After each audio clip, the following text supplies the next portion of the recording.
Halo semuanya, saya di sini akan menjelaskan mata kuliah Sistem Operasi.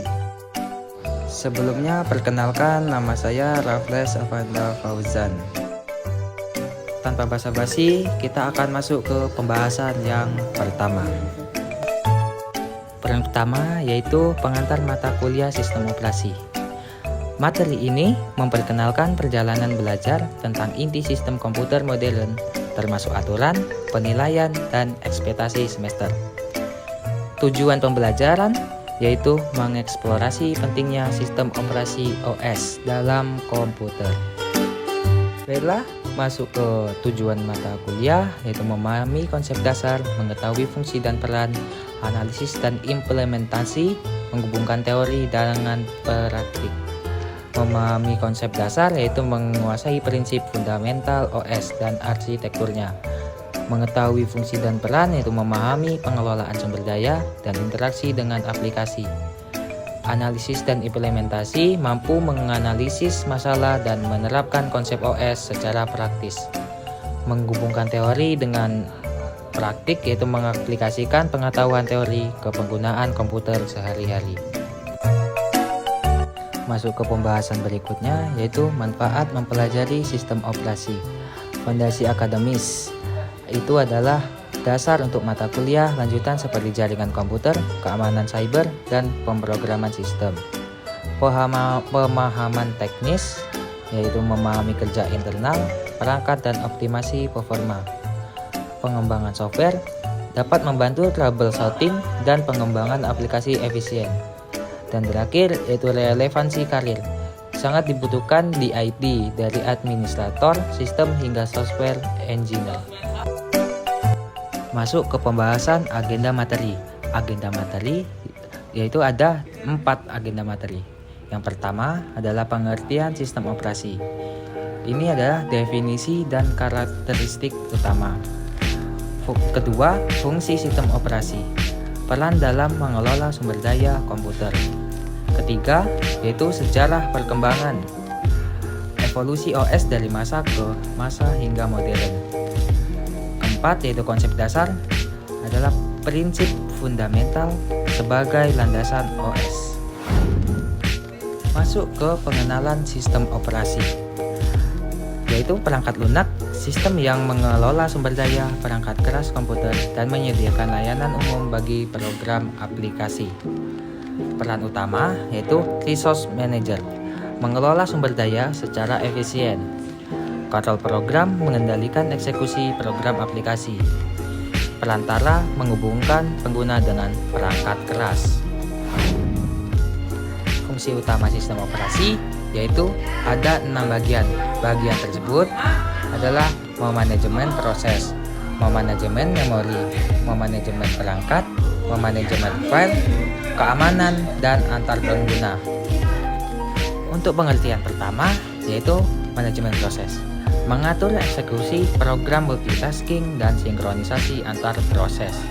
Kedua, memanajemen memori, mengalokasikan memori, virtual memory, paging, dan segmentasi.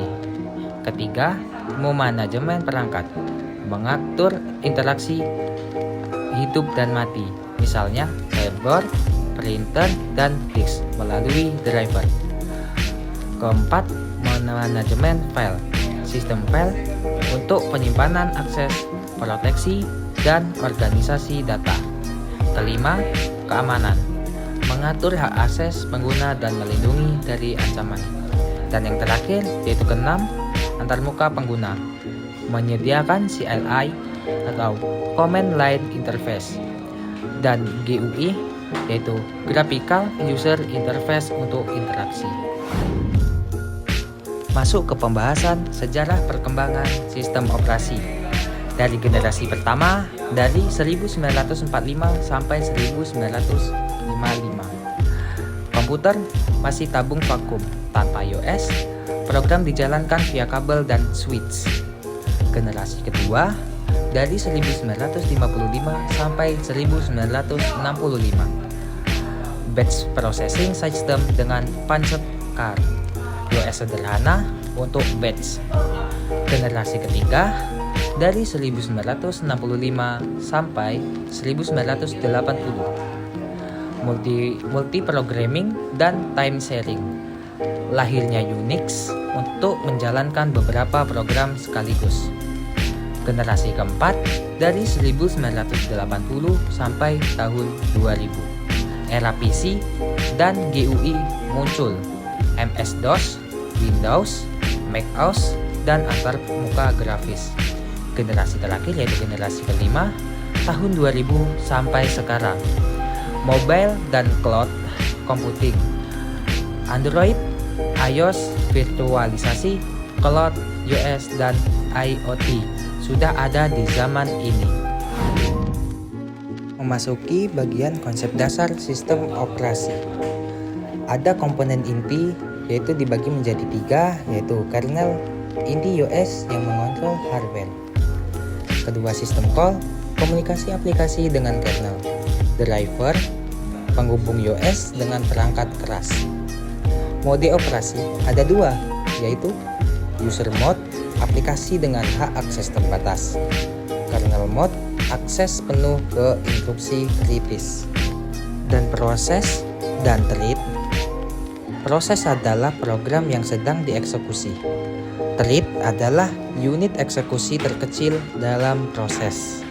Arsitektur kernel, yaitu memasuki monolithic kernel, semua layanan OS dalam kernel tunggal. Mikrokernel, layanan inti dipisah untuk modularitas dan fleksibilitas. Ya ini adalah bagian terakhir, ringkasan keseluruhan. Ada 4, yaitu definisi OS, perangkat lunak IT yang menghubungkan user, aplikasi, dan hardware. Kedua, fungsi utama, memanajemen proses, memori, perangkat, file, keamanan, dan antarmuka.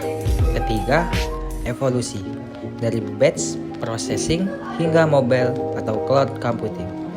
Keempat dan yang terakhir yaitu konsep dasar, kernel, system call, driver, mode operasi, proses, dan thread.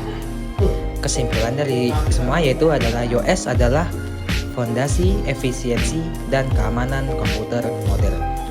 Baiklah, sepertinya itu saja yang saya bisa jelaskan tentang mata kuliah sistem operasi. Sekian dan terima kasih.